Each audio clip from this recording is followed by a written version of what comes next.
Et bonjour tout le monde, c'est Wapiti, on se retrouve pour le deuxième épisode du modding de mon accélérateur bleu. Alors si vous n'avez pas vu le premier épisode, allez le voir tout de suite, c'est important que vous regardiez la continuité. Je tiens à préciser pour moi que ce n'est pas un guide, mais c'est plus une façon de vous montrer mon processus de modding, sans pour autant avoir la responsabilité de devoir vous donner absolument les meilleures manières de procéder. Donc, je vous laisse apprécier. Donc là on peut commencer à faire les choses fun. Donc on prend le côté qui a les trous, qui n'a pas les trous pour les vis. Ouch, je suis désolé, je viens de cogner la caméra. Faut que je m'habitue à être une licorne parce qu'elle est au centre de mon front, puis c'est généralement quelque chose qu'on pense que c'est là. Donc, on va prendre le morceau de grip. D'ailleurs, un phénomène intéressant avec la construction de Dark Zone, c'est que Dark Zone n'utilise jamais de peinture. S'il y a une couleur différente, c'est une pièce différente. Donc du coup, la grip en entier, contrairement à un nerf qui peint juste le strife, par exemple le strife, c'est juste une seule pièce solide, avec la grip qui est peinte en grise. Dark Zone, c'est une pièce séparée. Donc, là, ce qu'on va faire, c'est qu'on va s'installer et on va prendre notre switch. Je me souviens plus, je l'ai foutu. J'ai fait ça hier, ok. Ah, voilà. Donc, j'ai trouvé ma switch. Donc, du coup, quand la switch est appuyée, le contact se fait avec la normally open.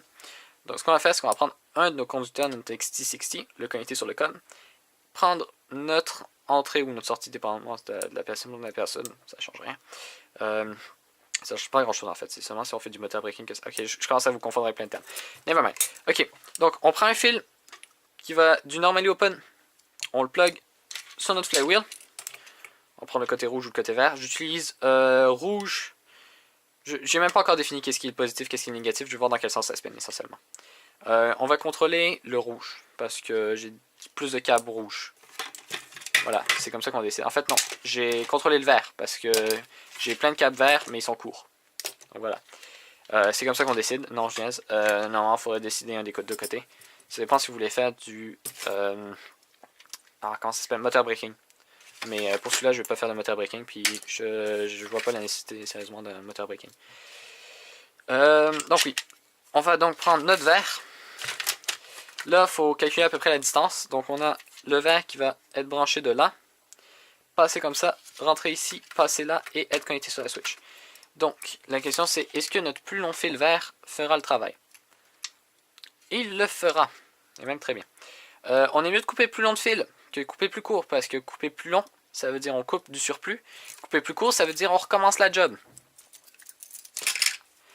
Donc, du 14 rouge, on le passe dans le trou du 14. On va pas s'en laisser énormément. Je vais commencer d'abord par souder sur le bout des moteurs. Ils sont déjà chauds, et puis c'est plus simple. Juste lâcher ma switch, la mettre ici. Essayer de ne pas la perdre. Il n'y a rien de plus chiant de chercher quelque chose qu'on a perdu. Hop, voilà. D'ailleurs, j'utilise ma... mais pour que vous l'avez remarqué, si je le dis maintenant, j'utilise ma caméra que j'utilise normalement pour mon footage de Nerf War. J'utilise pour filmer mon modding. La seule différence, c'est qu'il est incliné vers le bas. Contrairement à lorsqu'il est aligné parallèle au sol, là, il est aligné presque perpendiculaire pour que vous puissiez voir ce que je fais avec mes mains. Hop, voilà. Ok, j'en ai dénudé beaucoup, mais c'est pas grave. On twist. On prend nos mains. Voilà. On prend notre fer à souder, notre soudure, notre fer à souder. Je vais juste dire une petite chose par rapport à la soudure. La soudure que j'utilise contient du plomb. Et même la majorité des soudures contiennent du plomb. Donc, quand vous finissez de vous souder, lavez-vous bien les mains. Parce qu'il n'y a rien de plus con que de manger du plomb. Ça rime en plus, donc c'est un petit peu moins con. Je sais pas, non, c'est quand même con, mais ça rime. Donc, on prend notre fil. On va le souder là-dessus. Ouais, j'ai coupé énormément. C'est quoi? On en enlève de l'excédent. On va le mettre parallèle à ça. Donc on va couper hop, tout ça. Là, ce qui est bien, c'est comme il est soudé, il est tout beau mon fil. Hop. Voilà. Donc là, comme tantôt, on fait juste fondre la soudure. Si c'est pas beau ça. Ça n'a pas grand chose au final que j'ai pris des helping hands. Ok, il va faire un peu plus de soudure. Donc là, ça sert à quelque chose que j'ai. Hop, juste reposer ça. Prendre mes helping hands, bien stabiliser le fil. Prendre ma soudure, faire comme si je soudais. Et je shake parce que sinon c'est pas drôle. Voilà. C'est comme ça que je fais de l'humour. Voilà, là maintenant j'ai plus de soudure.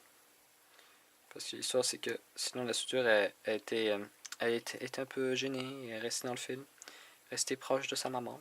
Et du coup, ben, ça soudait comme la merde. Ça fait pas des enfants forts, hein, quand ça reste dans les jupes de sa mère. Bon. Alors, comme vous pouvez voir, bon, c'est probablement pas le meilleur contact électrique du monde. Parce que, essentiellement, tout mon contact, il repose sur la soudure. Donc, ce qu'on va faire, c'est qu'on va le refaire fondre. Faites attention d'ailleurs, comme vous pouvez voir un peu sur la cover du moteur. J'ai un peu touché avec mon fer à souder au plastique et du coup ça a fondu. Faites attention à ne pas faire ça parce que ben c'est pas fun le plastique fondu et ça le rend plus faible donc il va moins bien retenir les moteurs, ce qu'on veut pas. Ok, donc ça j'en ai vraiment pas besoin. Tu m'aides pas ma troisième main. Troisième main qui fonctionne avec un alligator. C'est une espèce de patente post-apocalyptique, fantasy, quelque chose du genre. Je sais pas, okay, j'essaie de meubler surtout ma soudure. En fait, 90% de cette vidéo-là, ça risque d'être Wapiti dit des conneries pendant qu'il soude. Parce que c'est la seule façon qu'il peut combattre sa dépression. Et là, mon cauchemar vient de se réaliser parce que ma soudure avec mon moteur vient de lâcher. Bon, alors là, comme vous pouvez voir, là c'est bien mieux. On a presque toute la longueur du fil qui fait le contact électrique. Les chances que ça fasse un court-circuit sont vraiment minces parce que le fil peut pas... Il faut que la soudure lâche en fait. Il faut que la soudure lâche ici au niveau du moteur puis ça s'en aille coller ça. On va faire la place pour l'XT6. Donc pour ceux qui ne savent pas, qui l'ont jamais fait, on connecte une batterie LiPo, batterie lithium-ion. Je vais vous montrer une que j'ai. Je les garde dans les boîtes en carton pour éviter d'avoir un short, un court-circuit. Ça c'est une batterie lithium polymère, je veux dire. Celle-là c'est une 40C 130, donc du coup elle est plus que 40. Le moteur rival étant un peu en dessous de 20 ampères, je suis dans le safe.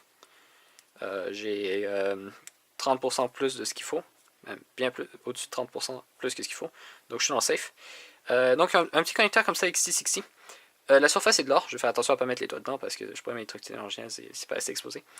Et essentiellement j'ai utilisé le mauvais, je vais juste aller chercher. Bon, ça, un XT, oups, désolé, j'ai cogné la caméra. Donc, on va juste en prendre un. Donc, les XC60 sont des connecteurs qui permettent de faire passer énormément d'ampérage, de courant.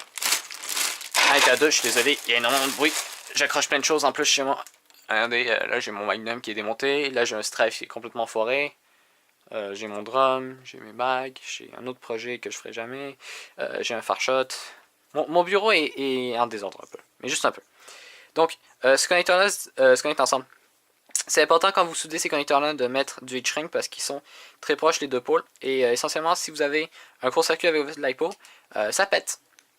Aussi, une affaire avec les LiPo, quand on les choisit, évidemment, on prend plus d'ampères que ce que notre circuit va demander parce que sinon, elles sont overdrain. Ça, c'est dangereux aussi.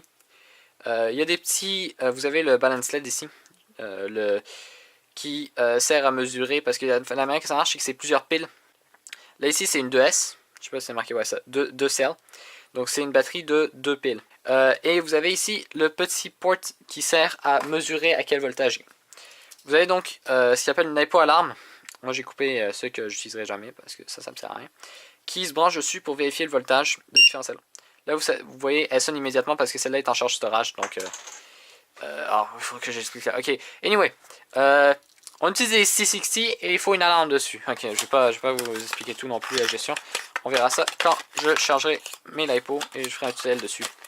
Donc, je la remets dans la boîte pour éviter d'avoir des courts-circuits. La soudure dans le XT60, ils sont là. Alors, si mon regardage de vidéo YouTube est bon, on en branche deux pour avoir un meilleur... s'assurer moi que l'étain, que la chaleur, je veux dire, puisse se dissiper puis qu'elles ne font pas de plastique. On la stabilise. Donc là, j'utilise mes helping end. Et ce qu'on va faire essentiellement, c'est qu'on va venir remplir les deux trous du XT60 avec de l'étain pour que ça puisse rentrer. Donc l'objectif est de le remplir d'étain pour qu'ensuite le fil puisse être juste être plongé dedans. Donc voilà, je l'ai tout rempli d'étain. Là, il est très chaud, donc je devrais faire attention avec. Je vais le laisser refroidir. Ouf, il est effectivement très très chaud. Alors c'était tout pour aujourd'hui, alors j'espère que vous avez apprécié. Si c'est le cas, laissez un like, partagez-la, ça aide à faire que cette vidéo soit plus vue par du monde. J'en sors une à toutes les semaines, si c'est pas du footage de bataille de nerf. Donc n'hésitez pas à vous abonner, comme ça vous pourrez les voir facilement. C'était Wapiti, au revoir.